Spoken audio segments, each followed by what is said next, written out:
Monsieur le maire, monsieur le représentant de la SNCF, journée nationale du 8 mai 2022, commémoration de la victoire du 8 mai 1945, en hommage aux cheminots morts pour la France, dépôt de gerbe.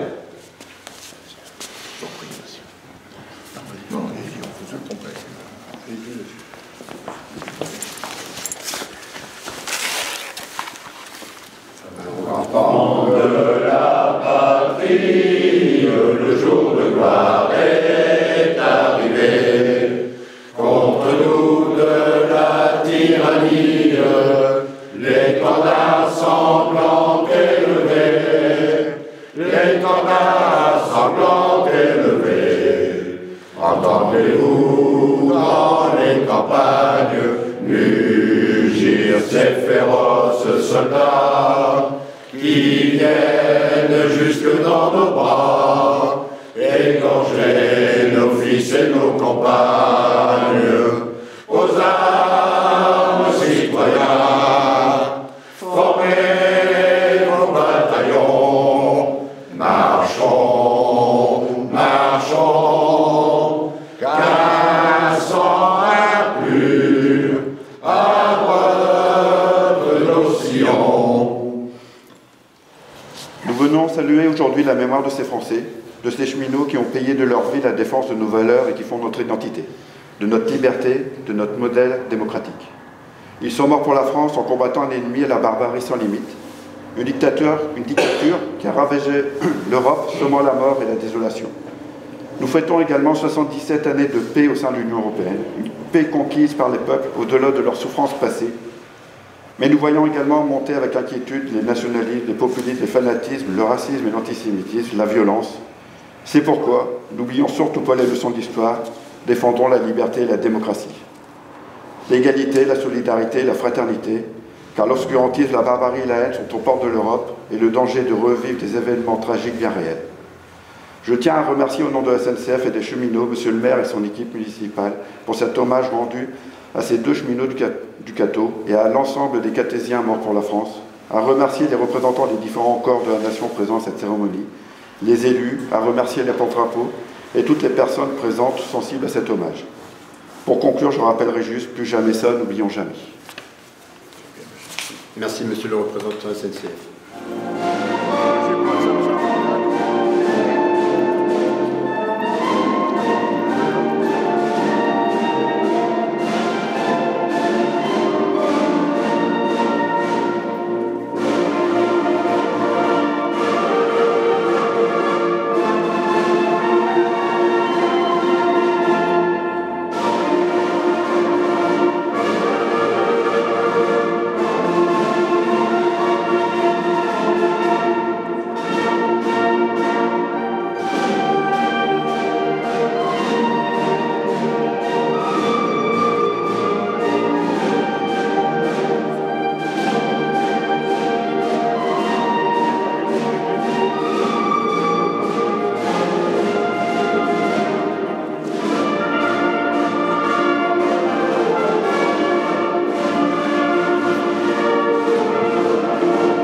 Merci à chacun d'être là aussi. C'est important qu'après la marche militaire, les peuples de baptisés marchent vers la lumière. Et il y a un peu du Saint-Esprit qui nous a fait répéter « Il rachète et rassemble tous les hommes ». C'est le dimanche 8 mai. Comme chaque 8 mai, on est un peu plus nombreux que d'habitude le 8 mai. Comme tous les 8 mai, on prie et puis on pense aux victimes de toutes les guerres. Et actuellement, je crois qu'on peut prier pour l'Ukraine, pour le Yémen et 18 autres pays qui sont en conflit.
Brigade-chef Drolet Arnaud, au nom de Madame Derrieux-Sec Geneviève, ministre déléguée auprès des armées, chargée de la mémoire et des anciens combattants, vous avez servi à titre des opérations extérieures dans l'ex-Yougoslavie, en Côte d'Ivoire. Nous vous décernons la Croix du combattant. C'est Stéphane Delay. En vertu des pouvoirs qui me sont conférés, et au nom de la ministre déléguée auprès des anciens combattants, j'ai l'honneur, Madame Geneviève Derrieux-Sec, j'ai l'honneur de vous remettre le diplôme d'honneur de porte-drapeau pour les 20 ans de bons et loyaux services, ainsi que la médaille, avec toutes les félicitations et toute ma gratitude. Mesdames, Messieurs, il y a 77 ans, le 8 mai 1945, l'Allemagne nazie capitulait après 5 longues années de guerre marquées par la barbarie, les pertes humaines et les combats. C'est un combat que nous devons mener en souvenir et en hommage pour tous ceux qui sont morts entre 1939 et 1945 pour que nous retrouvions la paix, la liberté et la démocratie. Au bas.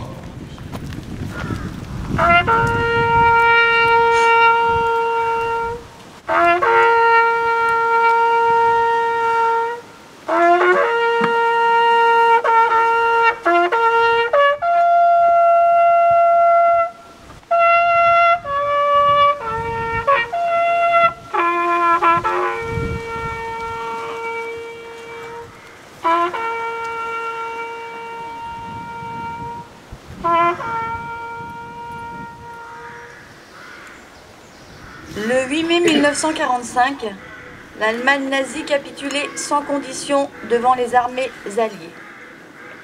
Le fascisme hitlérien était vaincu. La guerre en Europe prenait fin. Mais la Seconde Guerre mondiale n'allait se terminer qu'après la capitulation, le 2 septembre 1945, du militarisme japonais. En ce jour de commémoration, rendons hommage aux innombrables victimes civiles et militaires des combats meurtriers, des bombardements aériens, de la captivité, de l'internement, de la déportation, des exécutions et des exterminations.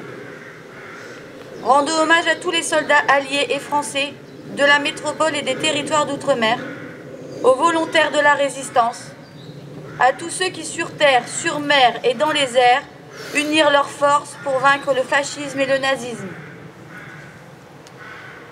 Pour l'Union française des associations de combattants et de victimes de guerre, il importe que ces pages d'histoire faites d'événements douloureux et de moments héroïques soient connues, comprises et partagées par tous.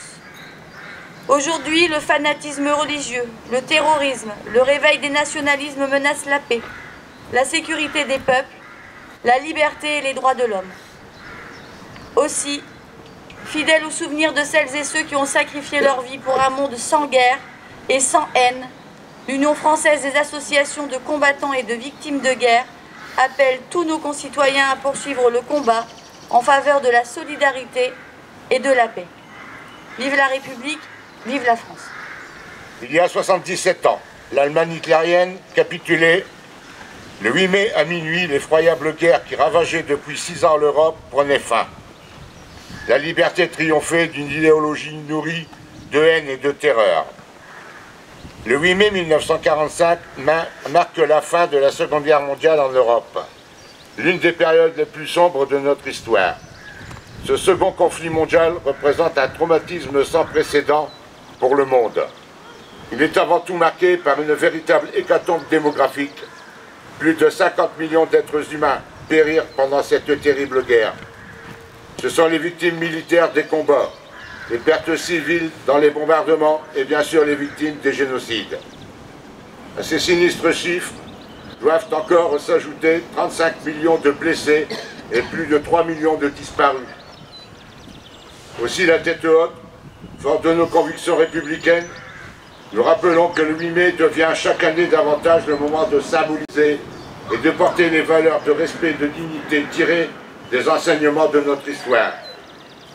Le 8 mai 1945, c'est la fin de la peur, l'avènement de l'espoir, la victoire.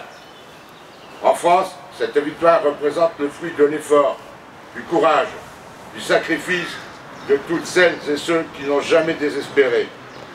À l'instar du général de Gaulle, tous ont eu foi en notre pays, en sa capacité à mener le juste combat contre tout ce que le XXe siècle connaissait de plus absurde et de plus monstrueux.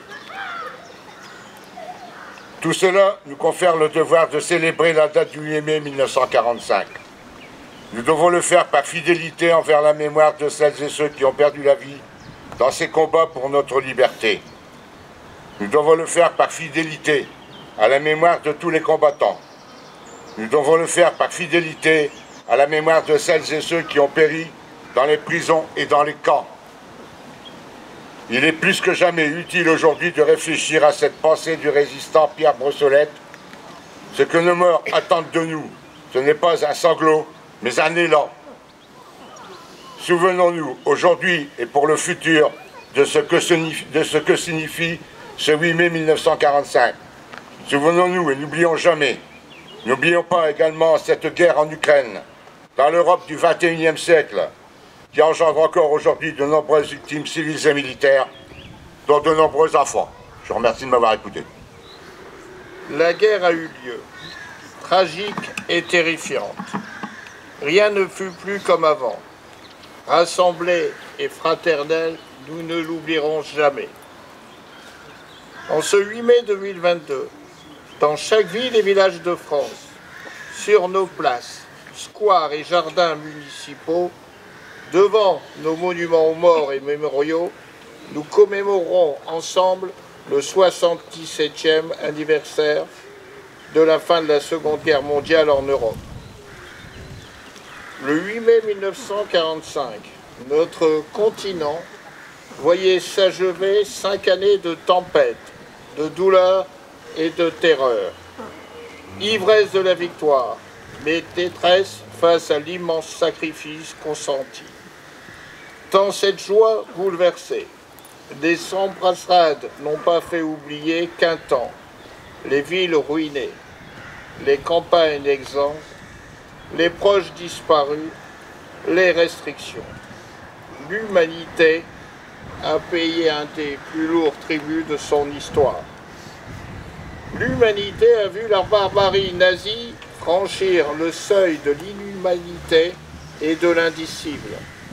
Elle a découvert, stupéfaite et horrifiée, qu'elle pouvait s'anéantir elle-même. Nous nous souvenons du combat acharné des armées françaises et des armées alliées sur tous les fronts.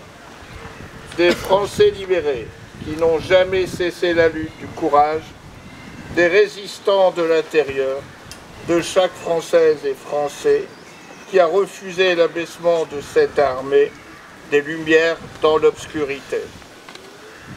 Nous qui savons la fragilité de la paix, le passé nous instruit, les morts nous instruisent.